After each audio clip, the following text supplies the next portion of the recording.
Good day everyone, so you are seeing I Win to Lose Gaming, some Shield Showdown. Essentially, he is rocking a 55k HP Zhongli here with Tenacity of the Millif. So he is stacked in terms of artifacts, in terms of weapons, constellations, talents. This is the best sort of Zhongli build that you can get, realistically for most people. So this is at the higher end. And what we want to see is how well this Zhongli can tank the Dvalin hits. So let's just go into it. You can see on his channel, and I'll link it below.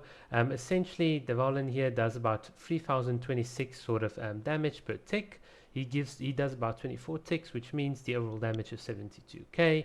And you can see here a 55k HP Zhongli with a 31k HP shield. Actually tanked this really well. You can see there right at the bottom. I think the numbers are going to be enlarged right about here. So that is pretty impressive for a Zhongli. The question now is, of course, how is Kokomi going to do? So let's just sort of get into it. I'll do this from two perspectives. The one will be with the jellyfish, and then of course without the jellyfish, just to sort of demonstrate a few principles. Now there is something that we need to note here, and that is we can't stand still in one place. Because if we do stand still, then Dvalin is just going to sort of, he just moves like from left to right. So I'm also going to move from left to right. We need to give ourselves the most unfair chance. We're not going to use logic in that you can actually avoid enemy damage, or any of that. We're just going to sort of play it as it is. So let's just see and wait for Dvalin to come up and hit us. And it should be about right now. We're going to put down his claw, and then he is going to hit us. Let's see. Want to get the full blast. There we go. Really very nice damage coming through from him. And then we can pop the jellyfish, and let's just see. Okay, that was actually a pretty sort of easy way to tank, and we are still sort of healing ourselves up fully, which is really nice. I'm just going to leave the domain right now. Of course, I'm within my right to sort of just avoid all the damage, but the whole purpose is how much can we tank.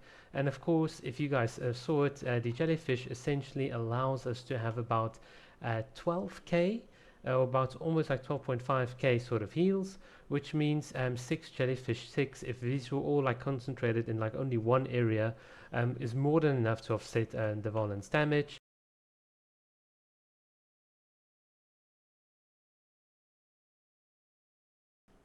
Right guys, so in the second part of the video, what I want to talk about is actually the Spiral Abyss, and what I showed to you in terms of Kokomi is actually also represented in the data. If you look at my sort of Abyss data, just to sort of put it to you in perspective, you can see here, this is before the Raiden Shogun. Essentially we have like a sort of Eula and Zhongli sort of being like the sort of most like heroes here. You can see with the Zhongli shield, Eula is obviously one taking the most damage. And you can see there was the same with Ayaka, and now we had like the Raiden Shogun, and I paired her with Eula, and typically this team that I used was like really strong. You can also see Eula's damage typically increasing by quite a bit since the Raiden Shogun is with her, and that makes sense with the superconduct.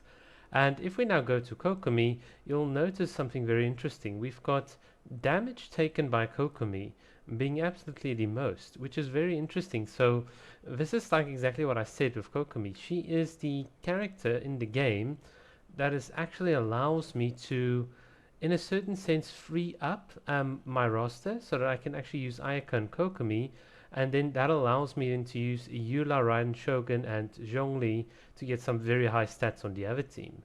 And this really does make sense. In a certain sense, Kokomi is effectively being the damage sponge of the team, as well as providing for freeze capabilities, utility, off-field hydro application, healing, and then when needed, being able to moderate out the damage.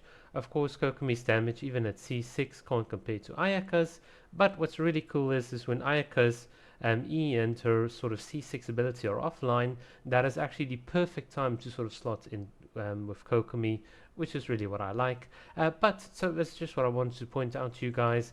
Ever since I've had Kokomi, she's the one tanking the majority of the damage, which is again pretty consistent with what I've been telling you guys. She is the tank, she is the healer, and her utility is quite a lot. The reason why you guys see Zhongli here is because typically when I do Spiral Abyss runs, I use him for Team 2, so it's no wonder that he is sort of like still here in terms of the usage, because most of the times I swap out, but you can sort of get a good sense of the characters I typically use. This is of course being my favorite team to run, because they can just do a whole lot of things, and of course with Kokomi's artifacts, we'll be able to do even more special things.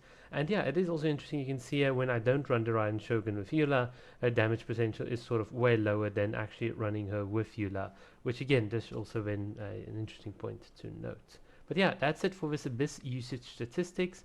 I hope that made sense. And just to sort of like anchor again, this like sort of bring together the point, Kokomi does way more than people think she does.